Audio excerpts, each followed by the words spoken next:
Bismillah, Assalamualaikum warahmatullahi wabarakatuh. Izin memperkenalkan diri, nama Desi Irianti, NPM 21752073. Baik, di sini saya akan mempresentasikan materi saya tentang memahami dasar-dasar K3. Dosen pengampu Ibu Sri Astuti SEMM. Yang pertama, pengertian K3. K3 adalah bidang yang terkait dengan kesehatan, keselamatan, dan kesejahteraan manusia yang bekerja di sebuah institusi maupun lokasi proyek supaya lebih teliti dalam mengerjakan proyek yang akan dikerjakan dalam K3. Tujuan K3 adalah untuk memelihara kesehatan dan keselamatan lingkungan kerja agar pekerja juga tidak akan mengalami kecelakaan dalam mengerjakan proyek yang akan dikerjakan. Berikutnya, definisi arti K3 bertujuan untuk menciptakan sistem kerja yang aman atau safe work system untuk melakukan sesuatu pekerjaan yang akan dikerjakan dan tidak akan mengakibatkan kecelakaan dalam bekerja, serta menjamin tercapainya kesejahteraan pada pekerja, properti, lingkungannya dalam melaksanakan pekerjaannya dan akan menjadikan semuanya tetap damai saat akan bekerja. Berikutnya, ada 3 alasan pentingnya program K3. Penerapan K3, keselamatan dan kesehatan kerja memiliki 3 tujuan dalam pelaksanaannya berdasarkan Undang-Undang Nomor 1 Tahun 1970 tentang keselamatan kerja. 3 tujuan utama penerapan K3 berdasarkan Undang-Undang Nomor 1 Tahun 1970 tersebut antara lain: yang pertama, melindungi dan menjamin keselamatan setiap tenaga kerja dan orang lain di tempat kerja. Dan yang kedua, menjamin setiap sumber produksi dapat digunakan secara aman dan efisien. Dan yang ketiga, meningkatkan kesejahteraan dan produktivitas nasional. Adapun dasar hukumnya, ada 3 dasar hukum. Yang pertama yaitu yang pertama, Undang-Undang Nomor 1 Tahun 1970 tentang keselamatan kerjanya. Berikutnya yang kedua, Undang-Undang Nomor 13 Tahun 2003 tentang ketenagaan kerja. Dan yang terakhir, Persatuan Pemerintahan Nomor 50 Tahun 2012 tentang penerapan sistem manajemen keselamatan dan kesehatan kerja.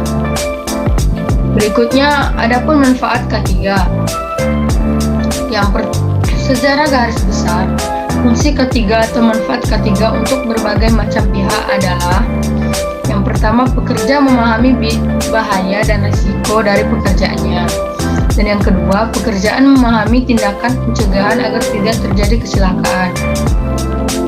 Dan yang ketiga, pekerja memahami hak dan kewajibannya khususnya dalam peraturan terkait dengan keselamatan dan kesehatan kerja. Dan yang keempat, pekerja mengetahui bagaimana bertindak dalam keadaan darurat seperti kebakaran, gempa, kecelakaan, dan sebagainya. Berikutnya, perusahaan dapat melindungi pekerjaannya dan fasilitas produksi dari kecelakaan kerja ataupun penyakit akibat kerja. Dan perusahaan dapat mengurangi lost time yang terjadi karena kecelakaan kerja. Berikutnya, perusahaan dapat mengurangi dari tingginya biaya atau tagihan asuransi. Perusahaan dapat patuh terhadap regulasi terkait dengan keselamatan dan kesehatan kerja. Dan yang terakhir, perusahaan mendapatkan citra positif karena penerapan keselamatan dan kesehatan kerja baik dari pekerja, keluarga kerja, masyarakat, dan juga negara. Adapun lambang K3, di sini terdapat gambar lambang K3. Adapun arti dari gambar ini, yang pertama, palang memiliki arti dan makna bebas dari kecelakaan dan sakit akibat kerja. Dan yang kedua, ada roda gigi memiliki arti dan makna untuk bekerja dengan kesegaran jasmani dan rohani. Dan yang ketiga, Warna putih memiliki arti dan makna bersih dan suci. Warna hijau memiliki arti dan makna selamat, sehat, dan sejahtera. Dan yang terakhir, 11 gerigi roda memiliki arti dan makna 11 bab dalam Undang-Undang Keselamatan Kerja. Selain dari lambang, ada pun faktor yang mempengaruhi K3. Yang pertama, ada faktor manusia, human error. Dan yang kedua, faktor lingkungan. Dan yang terakhir, faktor peralatan. Selain itu, ada pun syarat-syarat penerapan K3. Di tempat kerja tertuang dalam Undang-Undang Nomor 1 Tahun 1970 tentang Keselamatan Kerja Pasal 3. Pada pasal tersebut, ada 18 syarat penerapan keselamatan kerja di tempat kerja, diantaranya sebagai berikut.